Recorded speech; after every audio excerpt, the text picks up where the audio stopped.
I had barely stepped into the cafe when I noticed a line of people waiting, their impatience buzzing in the warm, coffee-scented air.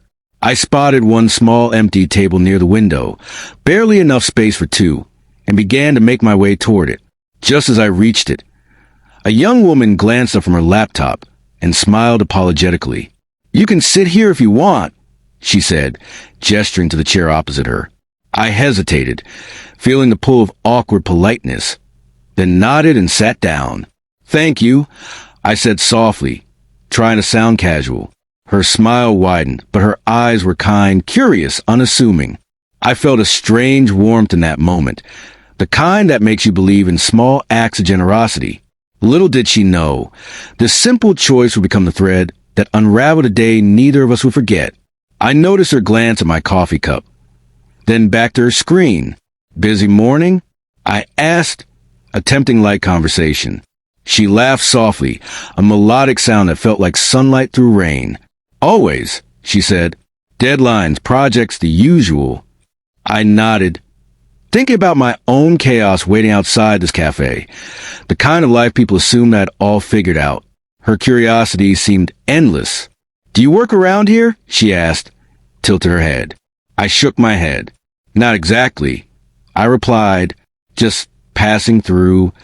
My vague answer didn't deter her. Instead, she returned to her typing, occasionally glancing at me with what seemed like a quiet, unassuming empathy. Minutes passed, and I couldn't help but notice the way she treated every interaction with care. She smiled at the barista, helped a child reach for a high chair, even offered her sugar packet to someone whose hands were full. I felt my heart tug at these subtle gestures, an honest, gentle humanity that was rare in my world. Then her son wandered over, holding a small notebook, muttering about an assignment. She knelt beside him without hesitation, adjusting his backpack, speaking softly, patiently.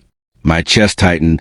There was a tenderness there that I hadn't realized I'd been longing to see again. I had raised my daughter mostly alone, the weight of my responsibilities leaving little room for such simple warmth. She looked up at me, her cheeks slightly flushed. "Sorry about the mess," she whispered. "He's lively." I waved her off. "It's fine," I said. "Really, he's charming." Her eyes softened, and for the first time, I noticed how strikingly ordinary yet extraordinary she seemed, like sunlight catching dust motes in the air. When she excused herself to take a call, her son remained, sitting quietly. I offered him a cookie from my bag, and he smiled shyly. "Thanks," he said. In that small exchange, I felt something shift, a connection not just to the boy but to the woman who had raised him with such care. By the time she returned, she carried 2 coffees. "I got you one," she said, placing it before me. The simple act was loaded with warmth. "Thank you," I murmured, studying her expression. Her eyes sparkled, oblivious of the weight of my gaze, unaware of the life she had just touched. Conversation flowed naturally after that. Laughter, shared stories, quiet confessions about mundane struggles and victories. She never asked my name or my story, and I never revealed it, yet something profound passed between us. The human understanding that kindness transcends status, wealth, and circumstance. Hours passed unnoticed. People came and went, and the cafe's chatter ebbed and flowed around us. Then came the moment she excused herself again, kneeling to help her son organize his papers.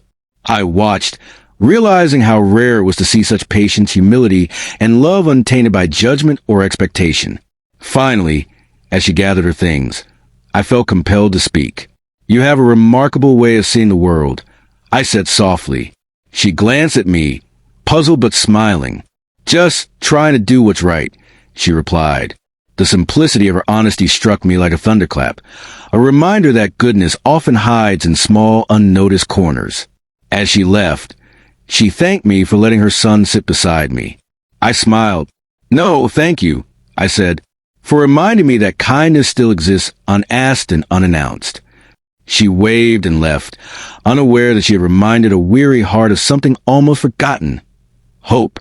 Later that evening, as I walked back to the city streets, I realized the truth. Wealth, power, and prestige could never replicate the gift she had given me, a moment of pure, human generosity, witness in quiet cafe, had touched me more than any fortune ever could.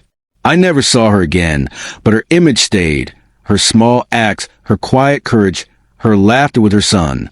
I understood then that true wealth is measured not in gold, but in kindness, compassion, and the courage to treat others with respect, regardless of circumstance.